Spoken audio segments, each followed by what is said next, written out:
네, 4시에는 이성대 뉴스 썰기입니다. 시작해 볼게요. 네, 오늘 준비한 재료 바로 보겠습니다.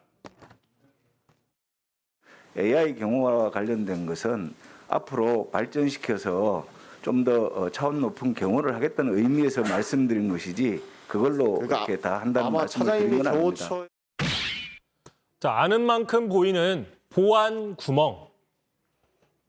자, 이제 사실 보수 정당의 대통령이 됐기 때문에 윤 대통령의 5.18 광주 민주화운동 기념식 참석 그리고 기념사가 가장 큰 정치권의 뉴스였습니다. 그런데 이거와 관련해서 사전에 유출됐다는 보도가 있던데 지금 그 얘기 가져오신 것 같아요. 그렇습니다. 그 얘기인데요. 자, 오늘 기사 하나 보겠습니다. 오늘 아침 6시 54분에 송고가 된 단독 기사예요. 한 언론에.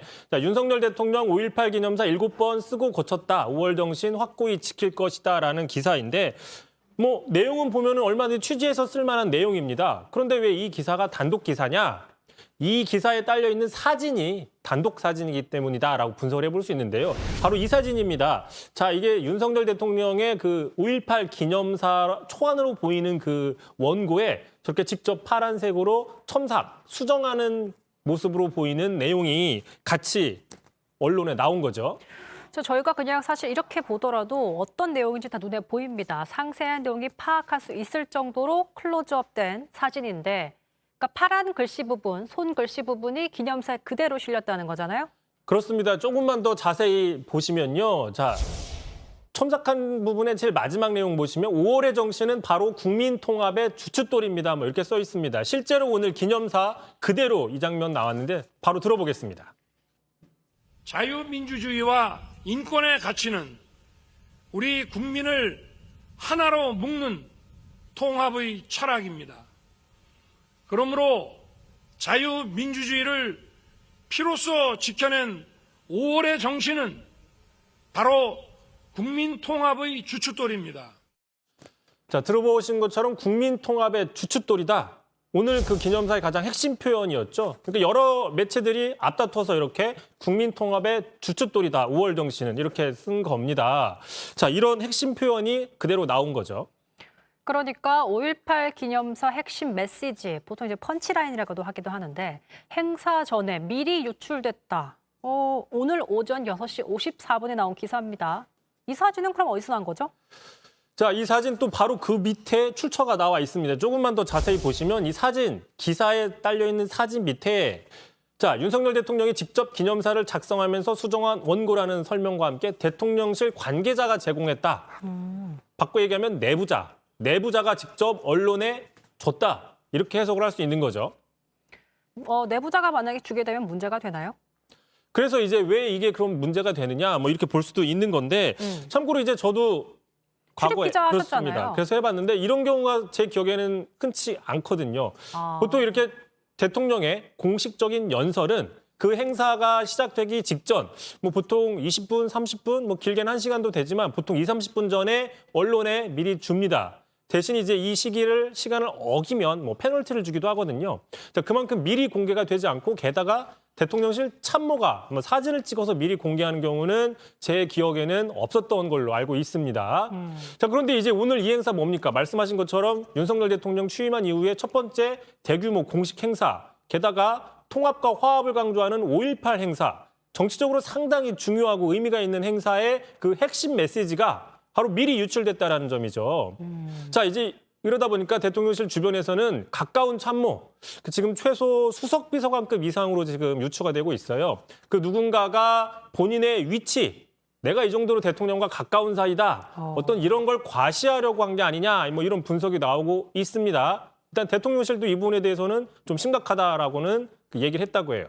아, 그래 심각하다고 인지를 하고 예. 있군요. 그러니까 정리하면 대통령 공식 연설문은 그 무게와 중요성 때문에 철저히 관리되는데 뭐 기자들에게 주기도 하지만 엠바고라고 해서 내보내지 못하게 하는 경우가 대부분입니다. 그렇다면 이런 일이 벌어진 건 대통령실 보안이 허술했다. 이런 지적이 나올 수 있거든요. 뭐 그런 지적이 나오기 때문에 지금 논란이 되는 거고 또 저희가 한번 이렇게 썰어보는 건데요.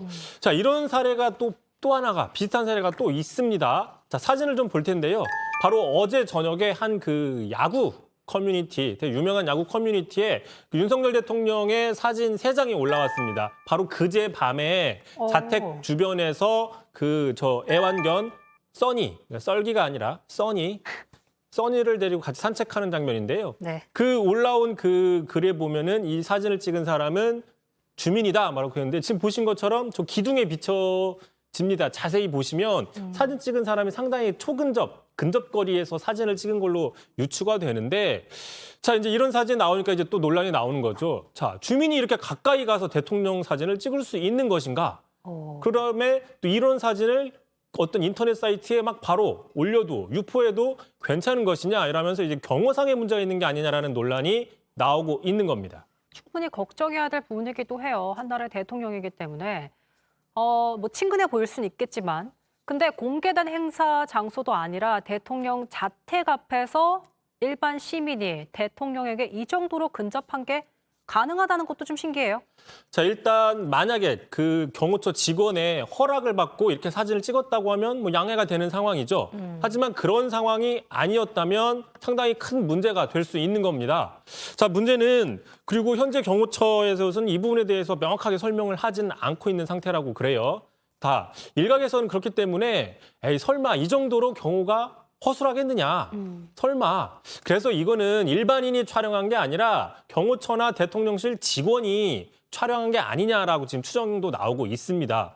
자, 그렇다고 해도 또 문제가 된다는 거죠. 왜 그러냐? 자, 대통령의 친근한 이미지를 위해서 대통령의 공식적인 동정사진을 뭐 공식적인 루트, 뭐 예를 들어 언론을 통해서나 또는 대통령실의 공식 홈페이지가 아니라 어떤 인터넷 민간 커뮤니티에다가 임의대로 유포하는 이런 부분들에 대해서는 또 경호나 보안의 논란이 나올 수 있다는 거죠. 그러게요. 아무튼 대통령 경호와 보안에 구멍이 뚫린 게 아니냐는 지적을 피할 수 없는 상황인 것 같습니다. 근데 용산 집무실 같은 건물 안에 언론 프레스센터 같이 들어가면서 보안 강화 필요성이 나와서 저희가 한 차례 썰어본 적도 있잖아요. 그렇습니다. 바로 지난 5월 4일이었죠. 저희가 한번 뉴스썰기에서 다뤄봤는데 자, 찌개는 아무나 먹을 수 없다라고 해가지고 당시에 그 대통령실 출입 기자들에게 마치 국정원 직원 수준의 과도한 신원조회, 아버지 뭐 하시니? 북한의 친인척이 있느니? 뭐 이런 것들을 물어봐서 기자들 반발을 샀다라고 저희가 보도해드린 적 있죠. 결국 논란이 돼서 그걸 취소했다. 그 취소했다고 얘기했었는데 이 이후에 또 한 번 대통령실에서는 기자들에게 보안 앱을 깔라고 했습니다. 핸드폰에 보안 앱을 깔으라. 그러니까 이 보안 앱을 깔게 되면 휴대폰 촬영이나 녹취 이런 것들에 제약이 되는 경호와 보안을 위해서 이런 걸 깔으라고 했다라는 거죠. 또 이 부분에 대해서도 또 기자들이 반발이 나온 겁니다. 지금 제가 알기로는 기자들은 대통령실 1층에서만 주로 있고 2, 3, 4, 5층을 마음대로 돌아다니지 못하는 걸로 알고 있는데 자, 그래서 반발이 나오자 결국에 어제 윤석열 대통령이 직접 자, 기자들에게는 보안 앱을 깔라고 강제하지 말아라. 뭐 보안에 취약하다거나 아이폰도 제한하지 말아라. 자, 이렇게 얘기를 했다고 합니다. 네, 사실 뭐 대통령 입장에서는 언론 소통 위주로 한 건물을 입주했고 뭐 언론 입장에서도 대통령과 같은 건물이라서 취재도 더 잘 되지 않을까라고 예상했는데 정작 지금 상황을 보니까 제약이 더 지금 생기고 있는 그런 상황이에요. 결국 어제 이제 대통령이 직접 이런 문제 일으키지 말아라. 기자에게 보안에 강제하지 말라고 해서 문제는 해소가 됐는데 그 대통령실에서는 조건을 달았어요. 이렇게 달았습니다. 어제 대통령실 관계자가 자, 사전 협의가 없는 촬영이나 녹취가 단 한 차례라도 적발이 될 경우에는 기자실에서 곧바로 퇴출을 하는 조건이다. 자, 만약에 보안상의 문제가 발생한다면 홍보수석실 직원이 책임진다고 끝날 수 있는 문제가 아니다라고 어제 기자들에게 얘기를 했습니다. 자, 다시 얘기를 해서 자, 기자들이 반발하고 자, 대통령이 하지 말라고 하니까 이 보안 앱을 까는 거는 없던 일로 해주겠다. 다만 문제가 한 번이라도 생기면 알아서 해라. 뭐 이런 느낌이지 않습니까? 상당히 좀 경고성 발언으로 보이고 있는데요. 자, 이렇게 지금 기자들에게는 대통령실의 경호와 보안 문제를 엄격하게 강조하면서 뭐 엄격하게 핸드폰 촬영도 못하게 하는데 정작 내부 직원인 누군가는 자신의 핸드폰으로 중요한 대통령의 메시지를 찍어서 공개, 유출한다거나 어떤 시민은 바로 근접해서 촬영을 해서 인터넷 사이트에 막 올리는 모습들이 좀 앞뒤가 맞지 않는다라는 지적이 나올 수밖에 없는 겁니다. 기준과 잣대가 좀 다르다. 언론에는 철벽 보완을 요구하는데 내부에서는 이렇게 구멍 뚫린 모습을 보이면 안 되기 때문에 이성대 기자가 이렇게 뉴스를 썰고 있는 겁니다. 자, 그렇습니다. 다시 한번 그래서 키워드를 좀 볼 텐데요. 자, 오늘 키워드 아는 만큼 보이는 보안 구멍이라고 했습니다. 자, 대통령 경호와 보안 아무리 강조해도 지나치지 않습니다. 다만 그 같은 기준이 적용이 돼야 된다는 거죠. 때에 따라서 장소에 따라서 지키는 사람에 따라서 달라진다. 그러면 지적을 피할 수 없다. 이렇게 볼 수 있는 겁니다. 자, 결국저는 대통령의 경호, 보안 주춧돌 역할을 다시 한번 점검할 필요가 있겠다는 얘기를 하고 싶네요. 이성대 뉴스설계 여기까지 하죠. 수고하셨습니다. 어두운 밤 함께하던 젊은 수리가 허공에 흩어져 가고 아침이 올 때까지 노래하자던 내 친구 어디